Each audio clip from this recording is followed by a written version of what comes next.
Welcome to Multifamily Grit, where we bring in the experts to share their stories of the celebrations and struggles of one of the most important industries in the U.S., multifamily property management. I'm joined today by Danielle Little, a leader in affordable housing compliance and operations at AMC, a national property management company that's continuing to deepen its footprint in the affordable multifamily space. New to AMC, but far from new to the industry, Danielle now leads her own department, stepping into a larger role as a voice for her team and for affordable housing operations at scale. Danielle's story is grounded in ambition, intention, and balance.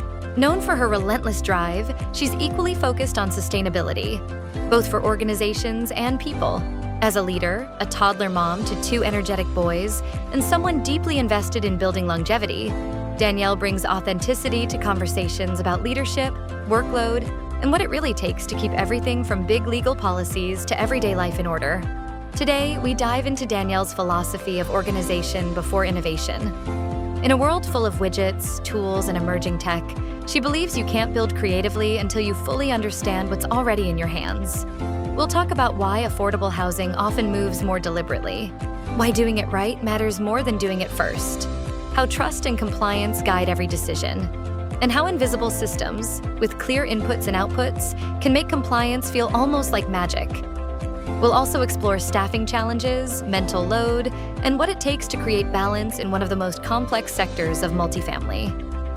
Before we get started, we are sponsored today by the only core property management operating system built with an emphasis for affordable owners and operators.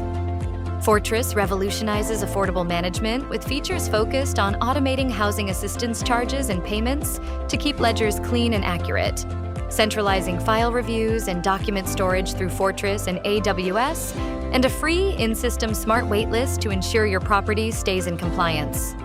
And don't forget, if you like what you hear today, please like, subscribe, and share with someone you think would enjoy this episode. Now let's get into it.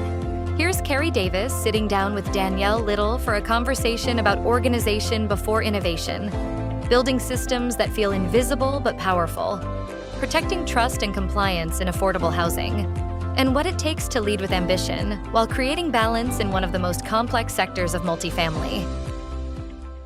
Danielle, thank you so much again for being here with me today. Yeah, absolutely. I'm excited. Yes, and for traveling all the way to Nashville to come see me in this lovely Nashville weather that we're having today. It's actually pretty gross outside, so if our hair doesn't look great, you know why. There's a little drizzle going on. But Danielle, I'm so excited about our conversation today because as you know, we've talked about it. I'm just as passionate about affordable housing as you are, so I'm so excited to dig into this conversation and your area of expertise. But before we do, I'd love it if you wouldn't mind sharing with our listeners how you got your start in the multifamily industry. Okay. So I don't know if this is true for all multifamily, but I know at least in affordable, everyone kind of, landed on accident Falls and into it. stayed Yeah. forever, right? Yep. And so I was in college, went to college for biomedical sciences at Bluefield direct State correlation. University. Yeah. Exactly. Yeah. So close, right? Bluefield State University in West Virginia is my hometown. Yeah. And I was finishing up there and did, research on vaccines and a NASA grant, and it was gung-ho. I went and applied for pharmacy school and was headed to pharmacy school and started. And in right before school, or in that first semester, listen, I'm a believer. I think in prayer. I just I've got this sense of this is not it. This is Really? just not it for me. Yes. And so I went and I told my mentor at the time, I don't think I'm gonna do pharmacy school. And he was like, "You're insane. You're going to school." Okay.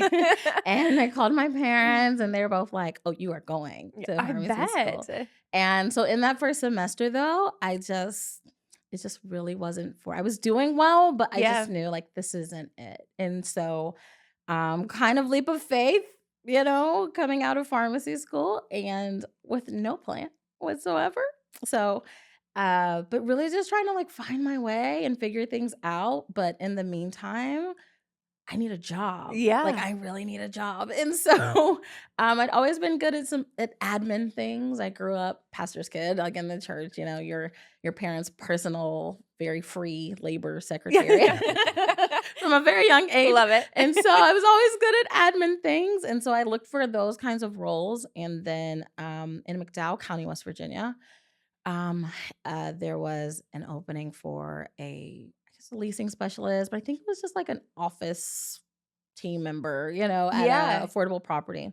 Okay. And my mentor at the time was like, that could be good. That could be good. You should go do that. And so I went and I was so nervous.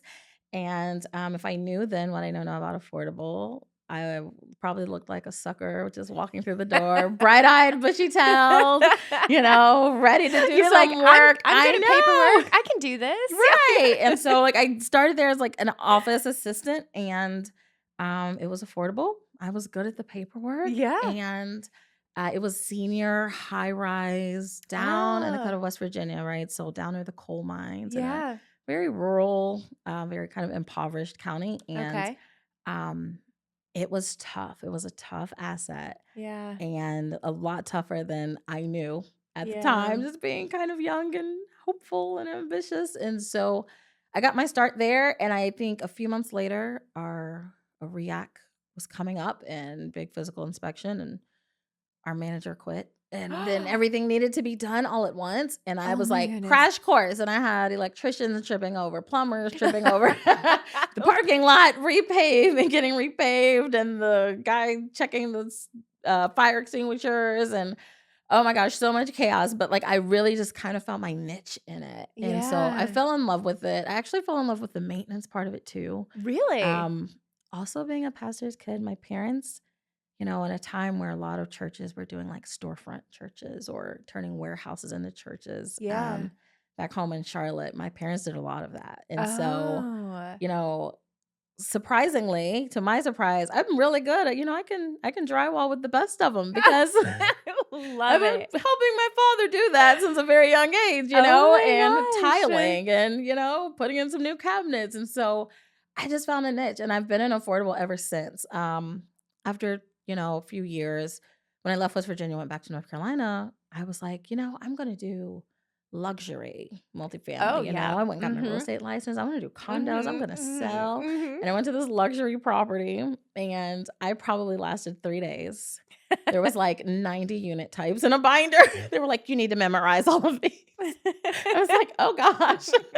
I was like, no, not it. And I went and found another affordable community, and I've just been in literally ever since. Oh my And gosh. I loved the paperwork, so I fell into compliance. Yeah. And working in compliance roles. And I think I was always, fortunately or unfortunately, I'm, depending on the day, kind of landed in management companies at these kind of really pivotal times of Okay. reorganizing and change and updating systems and teams. And so saw a lot of leadership, maintaining through big management changes, big Yeah. software rollouts, and new Yeah. structures, new owners. And I learned a lot really, really quickly, just because I was always at the worst case scenario, Yeah. or that point in business where everything's evolving all at once. So I Mhm. saw a lot really quickly, and I just fell in love with it. I love a good process. I love a good tough scenario to work through. Yeah. It feels like a Yeah. logic puzzle most Yeah. days. Well, I mean, if but a REAC inspection a few months into your first Yeah. affordable community and the community manager left, if that didn't Yeah, scare I you was like, off, I what's think a- you've got the grit. what's a to, REAC? Yeah. What do you I said the same thing a Right. few years ago. Yeah. Yeah. What do you mean? Yeah. An elevator inspector. What do you mean? Yeah. So, but so much learning. And, in this industry, there's always learning to do. Yeah. So I feel like I was very grateful to be in places where a lot was happening. Yeah. So I was always finding a way to be engaged or a project to be a part of. Yep.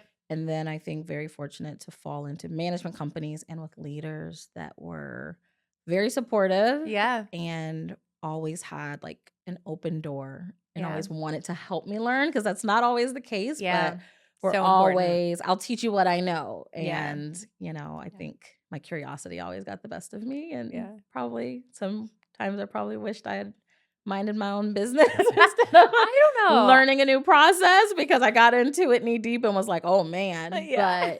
But no, it's really kind of built a career out of just being Yeah. a little bit curious. Gosh, I love everything about that story, this is the first time I'm hearing it. Yeah. So this is such a great story. And I actually want to go back to the beginning because going through having the degree that you had and then like Uh-huh. being on this path to specifically move into, a pharmaceutical career and like that's what you were going to do. Mhm. And then to have that kind of like gut check and be like, you know what, I don't think that that's what I want to do.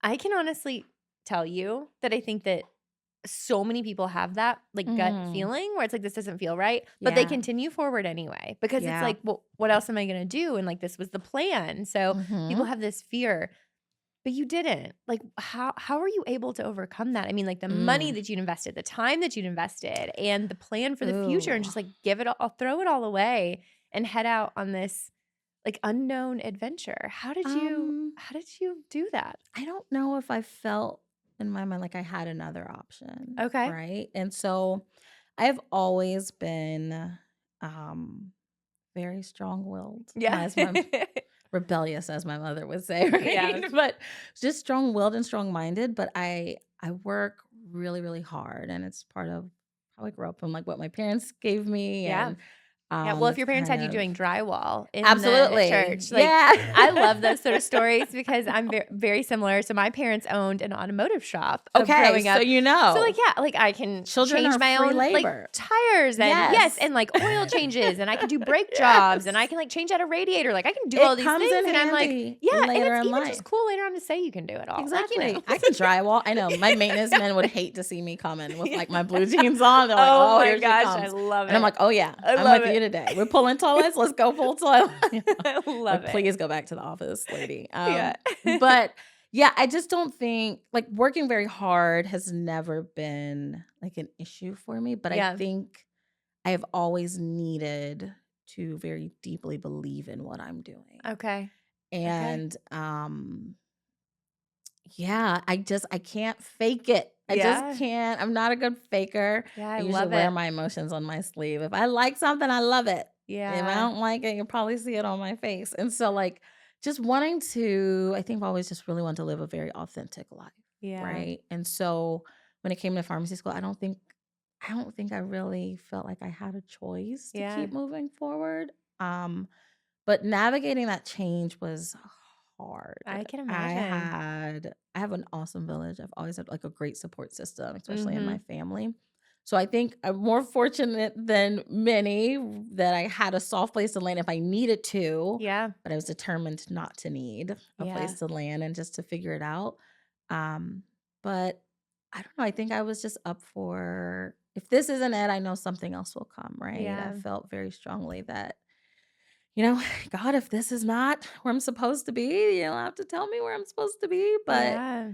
let's go for Mhm. it. And I think most big moments in my life have been marked by unexpected, very often unplanned, but just these very like strong gut feelings Yeah. of, no, I need to do this. Yeah. And so, Well, and I love the fact that you shared the story of actually saying to yourself, like, okay, next time I'm doing some luxury. Like I'm yeah. going into the luxury assets. Yeah, Like, I tried. no more this. Like, I love that Yeah. you tried it, but like just a few days in, you were like, oh Yeah, I was like, no, this is not it. not for I you. spent I think I spent one day, like, all 8 hours of my shift, like, riding one person around, like, on a golf cart, and it was like, "I like this countertop, but if this window was west facing, so the sunlight would" I was like, "Ma'am, do you wanna rent this unit or not?" Because we are on unit type number 42 at this point, and, and affordable, not to say that you don't have to be able to lease well, but not the same, Yeah. right? Not the Yeah. same experience. And I was like, I cannot drive this golf cart. Yeah. I don't know which side the sun rises from or which windows face which way. I love it. I love it. And I am not going to be that great at this. Well, So, I mean, it's just such a different purpose. And to your mhm, point, like you have to believe in what you're doing. And it's such a different mission and purpose. Now, like absolutely. there are absolutely people out there, and we need people out there who want to serve that, like that want based mission, right? Like I Hmm. want this type of housing Yes. versus like I need livable Yes. housing. And I think Yes. that Hmm. serving the need is there's it feels good to It serve the needs. does. I Yeah. literally remember, like, going home after that and telling my mom, like, "They don't need me there." Yeah. You know, if you could, and this was years ago, you can afford $3,000 rent in Charlotte, 15 years ago. You don't need my help. Yeah. You can go wherever you want. You don't need my help. And Yeah. I think coming from affordable, I was used to being in a place of, um, you kind of structure your methods, your procedures, how you move around, like meeting people's needs. Yeah. And so, Yeah. yes, ma'am, I do know the light bulb is out in the breezeway, but we're gonna be okay Yeah. today, Yeah. but because it's just not, it's a different environment. So Yeah. it was very much so like, I think that's what I was good at too. What I am good at is really connecting with Yeah. people. And Yeah. so I found it very hard to connect over Yeah. the grain in the countertop. And Yeah. that's just not where I was. But if you need shelter, let me help you. Yeah. Right. Well, and this statistic that I heard a few months ago that I just still can't it I can wrap my head around it. But it's so frustrating that it exists, but that Hmm. it's 10 times harder to apply for an affordable apartment than it is to apply for a Yeah. mortgage in the United States. And it's like that Hmm. 10 times harder. And like Hmm. it's not easy to apply for a mortgage, but like if it's Yes. 10 times harder It's to a apply for lot of affordable housing, paperwork. like that need for someone like you who has that experience, who Mhm. has that like paperwork ability, Mhm. like that focus, that Yeah. process orientation, like that's a real need. Yeah, and, like, knowing how to do the processes, Yeah. knowing how to close the gaps on someone's understanding about this 100-page packet that has to get Yeah. done, but then also wanting to help, right? Like, Yeah. wanting to show up for someone and, Love that. wanting to hold their hand through the process to make sure they don't get dropped in the process, right? Or slip through Yeah. the cracks, Yeah. is it definitely changes, it changes things. It changes Yeah. someone's whole world, right? Like, we work in multifamily and we count, our communities are all numbered or coded or, Yep. our unit counts, we see them move on spreadsheets. But Yeah. I like going back and visiting properties like every once in a while. I like for my team to do the same because I just don't ever want it to be fully lost on us that Yeah. these aren't units, these are homes. Like someone Yes. lives Yes. here. Shelter completely changes maybe like the course of someone's life or their Yes. family's life or their safety. Yeah. And so I've always been like very grounded in uh, wanting to give that opportunity to families. At one point after college, I needed somewhere to go, and Yeah. it was affordable housing in Yeah. West Virginia. And looking back, knowing all the HUD rules now, I don't know how I got into that complex so quickly at the time. But I was so, I was in a situation and I was so desperate. And, someone there, saw me and like held my hand through a process and Yeah. gave me somewhere to go. And I had nowhere to go Yeah. and was kind of terrified about what I would do next. So, when I started to realize, oh, I get to do this for someone else, I always enjoyed that moment of Yeah. handing someone keys and you see their shoulders kind of Oh, relax and love you see that. smiles on kids' faces Yeah. because they have somewhere to call home. Yeah. Oh, Yeah. that's so beautiful. But you're a little further removed from that now, Yes. right? You Uh-huh. have absolutely had a phenomenal career in Oh, affordable housing thanks. since you made that change. And Yeah. now you're sitting at a pretty incredible role. And to your point, at a pivotal time Yeah. in a company Yeah. that's going through some changes. So tell me a little bit about what you do today. So I'm the executive vice president of affordable housing compliance at Apartment Management Consultants. Yeah. I've been with them since like fourth quarter of 2025 Okay. and joining the AMC team at a time where they just had a renewed focus on affordable. Yeah. They carry right now close to 30,000 affordable units. Okay. Um, but that's out of, 150,000 plus units for the whole Uh-huh. management company. Yep. So a lot of units for affordable for them, Yeah. but just a renewed focus on making sure that we do those so well. Okay. And so I was really happy to join the team and work on consolidating the corporate compliance department and leading some initiatives to streamline what we do and bring consistency across the full national portfolio, and really getting to advise on some uh, resources that we really need to close gaps and efficiencies. Leading a team is what I love most of all. I like to lead and develop a team, and Yeah. coming to a company where you find so many willing team members just ready for the challenge, right? Yeah. Ready to kind of hit reset and learn something new and develop again and see a new kind of property or program has been super exciting Yeah. for me. And the leadership team has been awesome too. I think you just find leaders across the entire company that want to know more about affordable. Yeah. Um, and in our market right now, that's also what is growing very quickly. So we Yeah. see our clients' portfolios growing in that direction. We see our portfolio growing in that direction. And Yeah. so, really pleased that they thought to put the resources into making sure that we don't just do affordable, but we do it really, really well. That's incredible. And I Yeah. think that you joining at this time is really special. What do you think it is that happened at AMC, or what's happening that's making them say, hey, hold on, like we want to be really good at affordable? Yeah, I mean, I think that part of this is ask from their clients, you Okay. know? I think that some of their long-term, very trusted clients that they've, been in business with for years found interest in affordable as well. Okay. And so as they grew more curious, our internal teams became more curious, and I love that kind of natural curiosity about, well, what is this program? Or, okay, Yeah. well, we saw this client add this affordable layer to this deal and it really worked. What other clients do we have? Maybe we should tell them what's going on. Maybe Yeah. this works on, other parts of our portfolio. What other states does this model work for? So I think part of that is, clients bringing affordable deals to them. Mm-hmm. I think the economy and the market right now is lending itself to affordable programming in a Yeah. way. And, so as they become more curious about how this fits into their world, AMC is jumping right in, like wants to make sure that we can meet that need for them, and in whatever capacity that they want to grow in. Yeah. I Mm. think that's great. And you said to me that in this new role, you really see yourself as being a voice for a team and a management company. What does that mean to you? So a voice for the team. So compliance is a on my soapbox. We are a support department. Okay, this is how I tell my teams.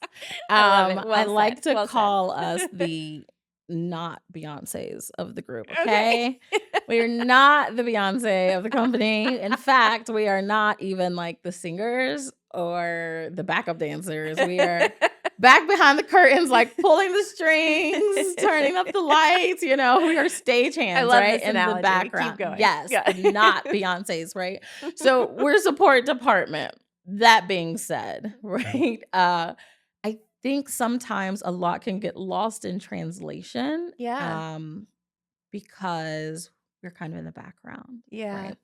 And maybe not just even department, or employee like needs or wants, but sometimes critical topics or very critical ways that we might need to adjust or be more flexible to meet regulations or to meet a property's needs. So Yeah. even their ideas.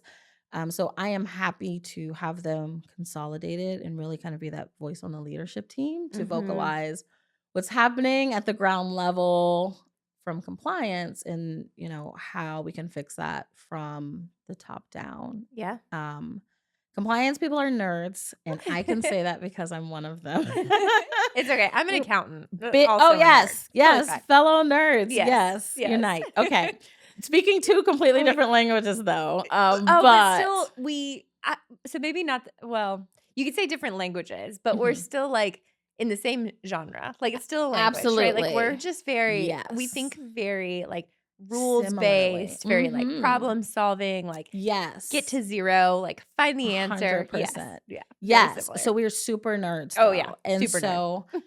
so one of the one of the things I always find myself teaching, especially at the point where I've had team members learn going from being a compliance specialist or manager into like a leadership role, a Yeah. director role, or a senior lead role, is getting them to hold on to that truth. Okay. We are nerds. That's what they pay us to be. Okay. Yeah. We are literally, we exist. We are here for the sake of reading all of the regs so that no one else here has to. Yeah. It's our job, right? Yeah. And so the communication piece is tough. Okay. Right? And I think is a lot of times a learning curve for compliance professionals. And so I love HUD regs. I love tax credit regs. We will pull up the tax code and read. We will pull up any compliance person. They might admit it, they might not. We have a HUD handbook that has 10,000 sticky notes and tabs and things in them. Yeah. I have one like that. But then I also have one that's completely clean and pretty that I take with me so no one can see how insanely I've highlighted the other one. But because regs are kind of our currency. Rules, regs, files, the paperwork, the documents. Absolutely. But that is not the currency of the other departments. Yes. And so teaching how to translate what we do into something that matters when it gets across the email is a big one. So being a voice for them, I think truly leading is translating the issue into what they can understand across the table, Yeah. right? And I get it. This reg came out. It means we have to update these 5 forms in a file because HUD said, okay, that's great. I understand that. My operations people, their currency, regional's currency is people, staff. They manage people, they manage assets. Yeah. And so I can tell them 19 regs and they're going to look at me and blink and say, okay, Yeah. that's nice, right? But if I can translate that into, now this means all your managers are going to have to work overtime for the next 4 weekends to get 3 more things signed, and you might need 2 temps. Okay, now this makes sense of why it's my problem too. Yeah. Right? A lot of times I think clients or community owners, you could tell them a HUD reg and okay, that sounds wonderful, right? Or maybe there's a problem, maybe there's non-compliance. Perfect. However, a lot of times they need to know, initially, okay, is this a $1,000 problem or $100,000 problem? Yeah. Right? So well said. Because this is So what well matters said. to them. Accounting, same thing. Yep. I can throw HUD regs at accounts audit. They do not know what I'm talking about. They want to know on this line on the financials why that number keeps changing and what button are we pushing to change that number and how do we all make it stop because this keeps coming back on their audits, right? And so being a voice for them is truly like taking the compliance issues and translating it into like the languages for the other departments so we can actually collaborate and so we're all on the same page about what this issue means without everyone having to read the HUD handbook because we should not all do that. That's our thing. So that owning is so well said and so well explained. And I think that first of all, I just love your analogies. They're so fun. But I think that it's so well explained in terms of how that is your currency, but the currency of a regional is the people. And so if you can relay like how that impacts their people or what their people are going to need to do in order to meet these regulations, and if they don't, how that impacts the financials or whatever that does, I think that is brilliant. That's such a beautiful way of looking at what it is that you and your nerdy compliance team does. And we get internally, we'll just talk all the forms and regs and what, but I'm like, y'all, I promise no one else in the company wants to hear this. I love it. I love that. My team loves to read all 90 pages of the new HUD update. Accounting does not care. I promise you, it's not because they don't like you, but they really don't care. Just tell them what that means for them. I mean, we can't all be experts in everything. No, not at all, right? And to your point too, when I get on a call with accounting, sometimes they're talking to me and I'm like, you lost me 9 acronyms ago. So exactly. If you could point to the number we're talking about, maybe I can help you. So different set of acronyms, right? So same thing. If you could tell me what's happening and like really dumb down plain language, and then we can figure out, right? Like what's happening on each side. So I love what you're doing here with like transitioning the kind of culture, like the feeling around compliance, both internally and externally, and how you're dealing with both your team and then those whom it impacts, the regionals, the accountants, whomever.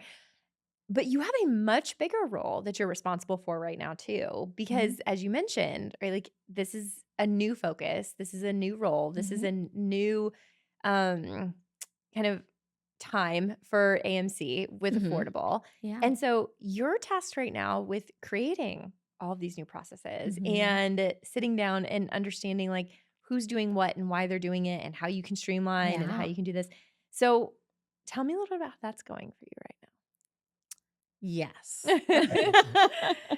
So, fortunately, I was very much aware of, the need to really consolidate and Okay. review processes, and such before I came on to AMC. However, again, in my past, that's really where I've landed, right? Yeah. In my very first compliance role, I went onto a company and they had just, purchased new software and were ready to roll out.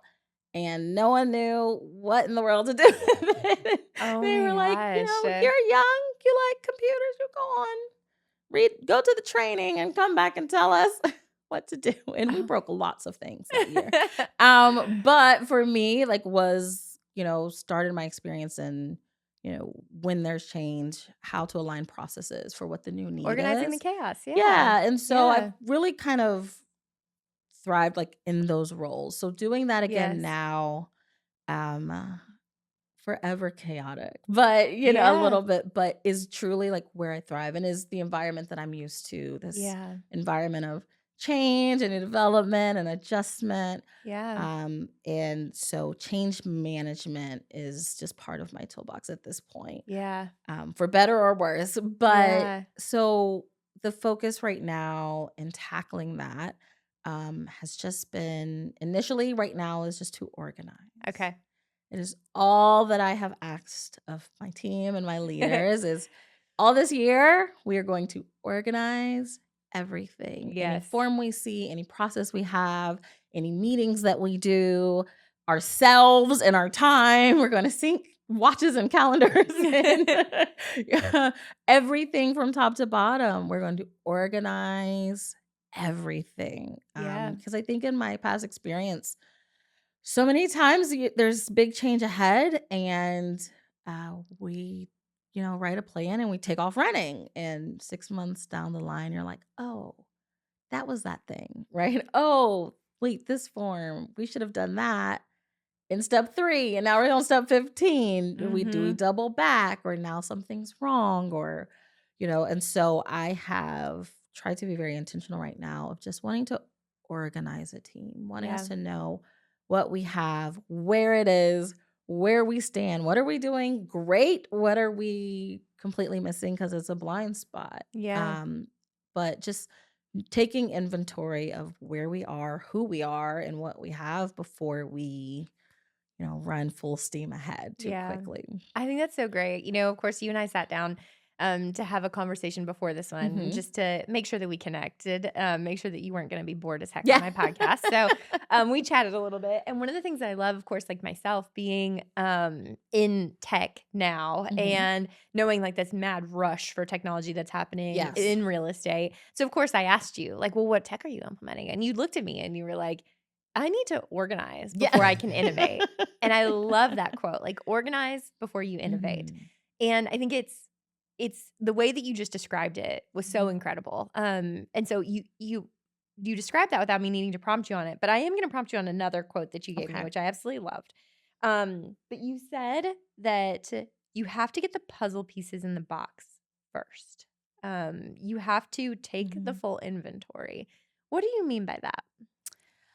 Uh, yeah, I think it's just knowing what all you have, and that includes a few things, right? I think initially going into projects, a lot of times we create the goal, we look at the goal, we plan a timeline to get to the goal, Uh-huh. pros of getting to this goal, and now we work through it, right? And so everything that aligns with that goal, we are very fully aware of. Okay. Um, but there are other things remaining, right? And so Yeah. outside of that, so I think taking inventory right now is looking at everything, right? What problems do we have? What wins do we have? Mhm. What gaps or inefficiencies do we have? Yeah. Where do we have an excess in skill set or resources? Yep. What resources are we currently using are spending that could just be repurposed? What softwares, databases, technologies, spreadsheets, what are we using that we do need, don't need, and what are the ones in between that are hanging out here and we're not really sure who started this spreadsheet and what we should do with it next? Those need to be included too, right? It's Yeah. just taking in sort of all of the factors, all of the variables, not just the ones that will help us towards the goal, but the ones that sit outside of where we plan on going, Yeah. so that we're aware of how we roll those pieces into, Yeah. right? Is this not a factor? Is this not a concern, right? How do we meet that need? Can it go along with this plan? Do we add to the plan? Does this one random thing sitting over here completely throw a hitch in step 9 of the plan, right? Yeah. Which is usually where we find what we've overlooked when it's an obstacle now. So Yeah. I just wanted to make sure that that we're aware of where we stand today, Yeah. fully, transparently, with no judgment. We do good at this. We are not looking good right there, but as long as we can see like every area, then nothing gets left behind when we create a plan. And I think you Yeah. just write a better plan that just isn't missing a piece later on, Yeah. so that we won't have big regrets. And we might very well miss something, right? But it not something just for lack of, I don't want to miss something just for lack of effort or Yeah. being intentional Intentional. Yep. about taking our time Yeah. in the I was beginning. just about to use that word with everything you're saying. Yeah. It's so intentional. And so now that I can't prod you on what you're innovating on because you're still Yeah. organizing, I'm going to put you on the spot. Do you have like a tip or anything that you guys have done or anything that you would recommend that is like critical or super helpful in the phase that you're in right now? So whether that's like Mhm. helping to organize your team or helping your team organize themselves, right? Because you're doing all this organization right now. Is there any like one thing that you've done that's been a big game changer or any like tip that you would recommend to anyone who's sitting here listening to this, who's thinking, damn, like I need to do that. I need to stop innovating and I need to just Mhm. organize. Are there any tips that you would give anyone? Yes, absolutely. I think the biggest one is always going to be use all the players, Okay. right? Include all the players. So I lead a compliance department. I have a full compliance team. How And big is that? What does that team look like? about 30 plus, Oh, right? A wow. little over Okay. 30. Yeah. Yeah. We have a big team at Yeah. AMC. That's amazing. Yeah, wonderful team that I inherited too. Okay. But so internally, we can talk all the things. We love to talk compliance because we're compliance people. And we'll talk about our forms, our policies, who's doing what should we do next, what Mm-hmm. happened, what's happening over here, over there. But it is very, there will always inevitably be blind spots, Okay. right? And so I think it's important to own that, to fully acknowledge that up front, just as I love a it. factor in the process. Yep. And so you have to use all the players. Okay. For me, that looks like I've told any team that I led, Kerri, I think I write wonderful procedures. You hear me? By the time they're done, they're gonna be formatted so cute. They're gonna have a color scheme. They're gonna have flow charts, okay? The cutest procedures you've It's ever going to seen. be so thorough and detailed. I'm going I to go down love a it. rabbit hole and I'm going to emerge with a 10-page procedure that probably could have been 1 page. It's going to be 10 pages. It's going to have exhibits. It's going to be wonderful. I love it. I love it. I'm going to be so proud of myself. And, by step 3, it's not going to work. It's going to fall apart. But it's going to look amazing. And I'll be very proud of said procedure. Yeah. The reality is, right? If I don't use all the players on my team, I'm never going to know what's wrong with this, right? Yeah. From where I'm sitting, I'll be like, oh, this is so good. We're going to use this software. We're going to do this. And then I'm going to send it out. And someone on my team is going to start reading it. And by the first page, they're going to say, this is never going to work at such and such property. Mm-hmm. That's never going to work over there because Mm-hmm. da-da-da-da-da. That's never going to Yeah. work in Florida. That's never going to work in Ohio. Mm-hmm. Because they just know things that I don't know inherently because we play different parts. We Yes. have blind spots. And so it's so important just to get eyes on whatever you're working on. And then Yeah. internally too, we are all compliance people. We we could argue a lot. We think very differently, but kind of all in the same kind of mindset because we have the same goal, Yeah. right? Our goal is compliance, right? Our operations team's goal is managing a staff, protecting an asset, Keeping residents happy. residents Yes. happy, clients Yes. happy, Yeah. investors happy. So on a broader scale. So I have to use them too. Yeah. So oftentimes in the early stages, because I've learned by this point, don't waste your own time, right? In the very early stages, calling someone from operations, hey, this is what I'm thinking. Does this sound like it makes sense or Yes. something that would work? Because they can tell me almost, but you're forgetting that this person is here, or you're forgetting in the Yeah. state we have to do this, or you're forgetting, and so accounting, same thing. Yeah, that all sounded great, except absolutely not. Because the financials and you need to undo whatever you just did, right? Legal, no, ma'am. That's not gonna work, right? So it's just using all the players. I think everyone has a very distinct point of view. And we need to hear not all of them at once, but you need to hear a variety of them. Yeah. We need to sometimes I will call a community manager. Hi, you usually do really good at this. What would you think about Yeah. ABC? Because I Yeah. need to hear what they're thinking. And that's the biggest thing. Use Love that. all the players, get all the points of view. It will save Love you it. lots of time, lots of energy and a heartache. Yeah. And if I do it up front now, I can be a little more confident when I finally write a procedure that it'll be almost good. Yeah. There'll still be notes, but Yeah. yeah. Yeah, I love it. Along these same lines, as we're talking about like potentially rolling out new procedures and those sorts of things, you also said to me, in compliance, we play it safe because we have to get it right. But then you also said it's not about who does it first; it's about who does it best. And so, which I think is just a beautiful statement especially when it comes to compliance, because so often we're in this like mad rush to be like the first ones to, invest in a new solution or a new procedure or a new technology. We're always like trying to rush to be the first to innovate on something or the first to do it.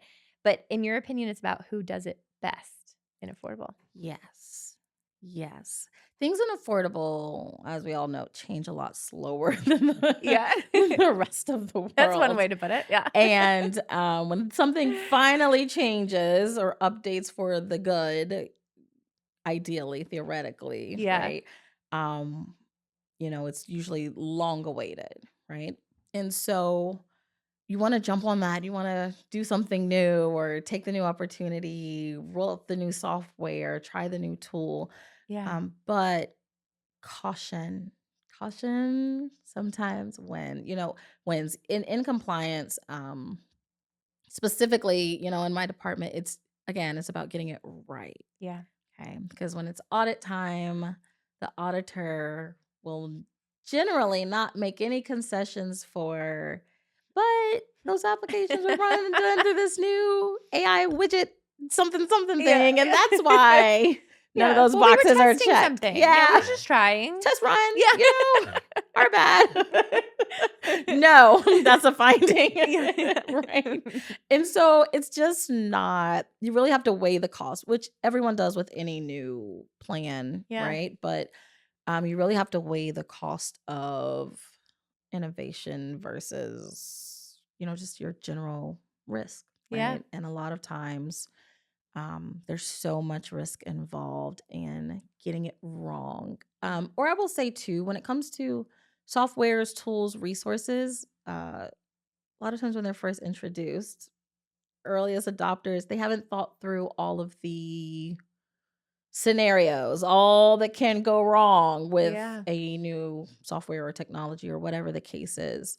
And sometimes it's best to let them get in some real life experience into, a new software and see how real people function. People are forever the variable that you can never quite pin down. You can try your best, but something's always going to shock you. So, getting real people through a process and seeing where the gaps are in it first before you like fully implement. So in our industry, innovation right now is it's everything, and it's Yeah. moving really, really Really fast. fast. Yeah. For us. But I think when you get in your affordable lane, sometimes you can see the new thing, and you know, let's let those guys run Yeah. that first. Yeah, Yeah. let's see, or change that policy and see how that goes on their audits, Yeah. right? HUD Yeah. changes policies. In the past few years, they've done a lot of change all at once. HOTMA rules, REACs turn I into.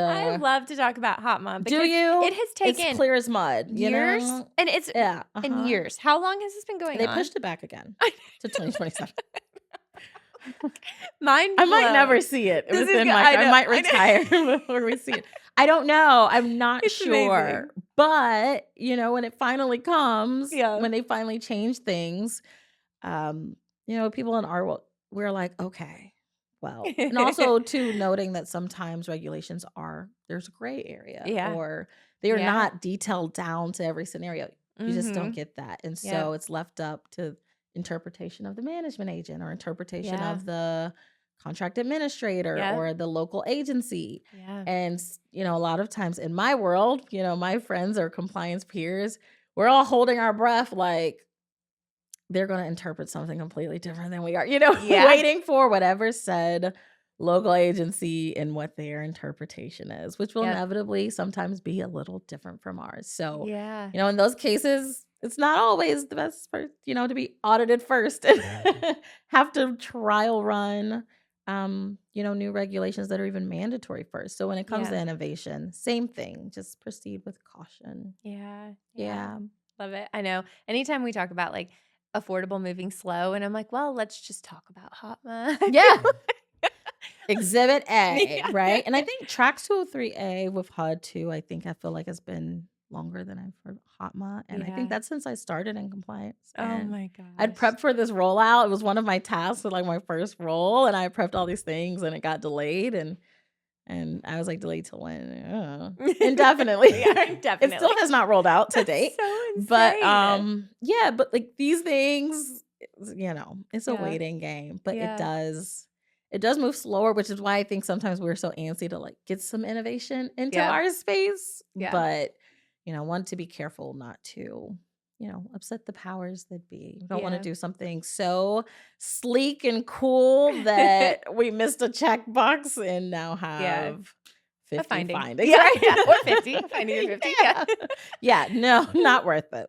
Well, Yeah. I love the way you're doing things. And I think Yeah. that, in this mad rush for innovation and change and like trying new things, that taking a step back and saying, like, no, like we're going to organize, we're going to Mhm. take inventory, we're going to do the SWOT analysis of everything that we have currently Yeah. before we like dive in and make any changes, especially when you're going through like this really pivotal time at your company is phenomenal. And I love the quiet confidence that you bring to it because like AMC is growing and changing in that way. And so like it'd be really easy to fall in that trap of like, this is a new role. I'm in this new position and there's a new focus here. And so like I've got to make some change. I've got to do something. But instead you're like, no, like let's take inventory first. So I think it's Yeah. amazing. I love what you're doing. I think it's a beautiful Well, story. thank you. Yeah. Well, thank you for sharing it with us. Yeah, it's been but- super exciting. Yes. And you can't get out of here without asking, especially Yeah. because we're in person. I just won't let you leave. I'm just going to keep talking without asking or without answering my last two questions that I Okay. love to ask everybody. So my first one, I feel like this is going to be a really good one coming from you. Could you share a story with our listeners from your time in multifamily? Yes. So, okay, for my very first community that I managed, in McDowell County, West Virginia. So this was like a senior, elderly and disabled HUD tax credit high Okay. rise. Okay. I had no clue what I was doing, but I learned very quickly. Yeah. And one of probably my first kind of head-on encounter with compliance and regs and the complexity of it all. And this is when you were on site. So, Yes, I was on okay. site. Okay. I was a new property manager. Yeah. I was so young and bright-eyed. My senior residents, when they found me, people would say, "Who's the manager here?" And they'd say, "It's that little girl over in the office." And the older men, they'd be like, "Girl, are you old enough to be working here? I was 20, 21. Like I was, I don't think you're old enough to work here." But I loved it. But one day, so had a young man come and he asked about an apartment. Um, and he said, "Well, I think it's a senior community, but like, are younger people allowed to live here?" Yeah. And I was like, I'm actually not sure. I think it's elderly or disabled. Like that's how they have it labeled. And he was disabled. And come to find out, he had a daughter that was 5 or 6, very, very young. And he was a single dad in the area. And they'd fallen on hard times. And they were living in like the enclosed porch, right, area of a friend's home. But Okay. he had this little girl, cute as can be, that he's, trying to take care of on his own. And so I made some calls and I called my regional, who's excellent. I still talk to her to this Oh, day. I love that. Yeah, she's wonderful. And I was like, he's disabled though. Does that apply? And so she said, well, let's call compliance and ask. And come to find out, well, this is elderly or disabled. You don't have to be 62 plus. Mm-hmm. If you're disabled, you qualify here. And so I said, okay, well, let's do it then. And we did applications and we worked him up and, he qualified and subsidized unit. So he didn't have to worry about his income. And some of my elderly residents threw a fit. He can't live here. He's not old enough. It's only ever been seniors here. He can't. I was like, no, technically, based on the laws, the regs, they say he can live here. And they were, oh my goodness, she's going to ruin the neighborhood. She's moving young folks in our building. No. She's moved in a guy with a kid nonetheless. This man, he's got a kid. They've got kids in our building. And we were very, very kind of settled in their ways. Very much against this. And they were very vocal about it. But I assured them, no, this is right. This is fair. Corporate says that he can live here. So we moved him in. And the very same residents that gave me a tough time about it fell in love with this little girl. Sure. Oh, she was so stinking cute. Oh. Her name was Nicole. She and I had the same birthday. Oh. And she was so cute. And so, what turned into, we don't want kids in the building. They're going to be noisy. They're going to disturb. They're going to, concerns. They fell in love. She had 80 new grandmas and grandpas. Oh. It was just her playground, okay? A little 5-year-old with her helmet and scooter up and down the halls. Come Christmas time, they had set up to do Christmas tree competition. So the little old ladies, they were just doing their Christmas trees, and she was the judge. She's going up and down the halls, judging everyone's Christmas trees. Fundraiser time come around at school, and the little girl, she won like the big prize, the bike or whatever, because she's like, I'm gonna just knock on everybody's door, right? Mhm. Around like her dad was like, after like the first of the month, Yeah. okay, when you just go down the hall. Oh my gosh, she's I selling love like it. 300 candy bars because she's like timed this perfectly. I love it. And she's knocking. She's got a whole building of people, right, at her Aw. fingertips. And I mean, it was the most beautiful kind of like community coming Yeah. together. And now you have a young dad. He can get back to work. He Yeah. has 10 babysitters built in. Oh He's my got gosh, that's people to so help him with their beautiful. hair. And Yeah. she was going her first little like school dance. And I remember looking out of my office and saying, why is everyone crowded in the lobby? Did someone fall? Did something happen? What's going on? There's 40 people in the lobby standing around. They were waiting for her to come off the elevator to Oh go to the my dance. The God. ladies had bought her a dress and her little shoes. And I Oh. mean, and they lived there for years even after I Oh, left. And it was just Danielle, that's like, like heart-wrenching. yeah, That is such a beautiful but it was story. so amazing. It was made for her that didn't have a support system. And now she's got this whole world of Yeah. people. And it was good for our elderly residents too, Yes. to like Yeah. have someone to care Bring that youthful for and laugh energy with. in. Oh gosh, she Yeah. was spoiled rotten. They'd come back. Oh, I was at the store. I found these lollipops. I'm gonna give them to Nicole. She's got 15 grandmas now buying Oh her, my things at goodness. Christmas. And I think a beautiful representation of community. But I think too, it always kind of lingers with me of the importance of not guessing at it, Yeah. right? Like not being kind of Yeah. reckless or making assumptions about what we do. Yeah. I tell my Yeah. students all the time, don't take a guess at it. Yeah. Pull the regs, pull Yeah. the handbook. Let's Use be all your sure. players, right? You All didn't pull your the regs. resources. Yeah. You reached out to the Right. team. We will Yes. have Use your blind players. I spots, love right? it. But like Love literally it. the difference of Yeah. us like making a quick assumption because we're so busy, or like Yeah. taking the time to use the players or use our resources Yes. And change literally someone's is a change in like yeah. maybe the course of a whole like little Yeah. girl's life or a Yes. dad's life who did not know how he was going to care for a child on his own. And Yeah. so I loved it. Beautiful. I loved it. She, terrorized the whole senior community and I fell in love with her and she soaked it in I and love it. it was a good move for Oh sure. my gosh, that's such a beautiful story. I Yeah. love it. It kind of gave me chills. So good, Danielle. Thank you so much for sharing that. You're Oh. welcome. Okay, now I have my last question, which I'm so excited to Mhm. ask this question of you because you have taught me so much during this podcast. You are you are brilliant. Thank you. And also you're a natural. So this has been amazing. So my last question, is there a book that you would like to recommend to our listeners? Yes. Okay. So I'm a believer. I'm a Christian. It's a big part of my identity and who I am and what's made me. So this one's a faith-based book, but it's called The 5 Habits of a Woman That Doesn't Quit. Oh, okay. It's by Nikki Koziarzi. I'm probably saying her last name wrong, but it's a book about Ruth and like kind of teaching women lessons on how to like just not give up.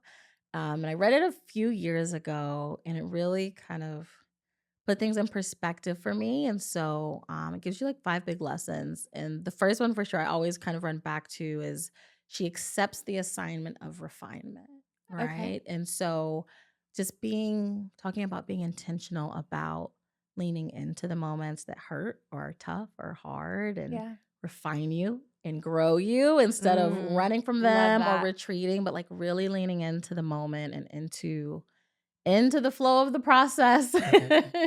But yeah, there's 5 lessons there, and I run back to them pretty often. So that's been a good book for me. So I recommend it to anyone. Oh, It's a that's winner. such a great recommendation and Yeah. one I have never heard before. So Yeah, well, that's good. that's great. Well, Danielle, thank you so much You're again so for doing this with me today. welcome. This has Seriously. been great. It's been amazing. Really, it's been such an enjoyable conversation. And getting to do it in person is so valuable. Yes, and thanks getting for to have lunch with having you me. beforehand and all the things. So I just feel really, really grateful. It's been a fantastic conversation. Thank you so much for having me. I'm glad I got to come.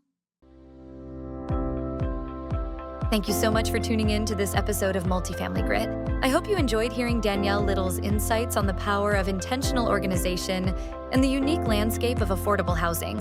Her perspective is a powerful reminder that taking the time to truly know what you have, from big legal policies to the shoes in your closet, is what fuels the ability to build something that lasts.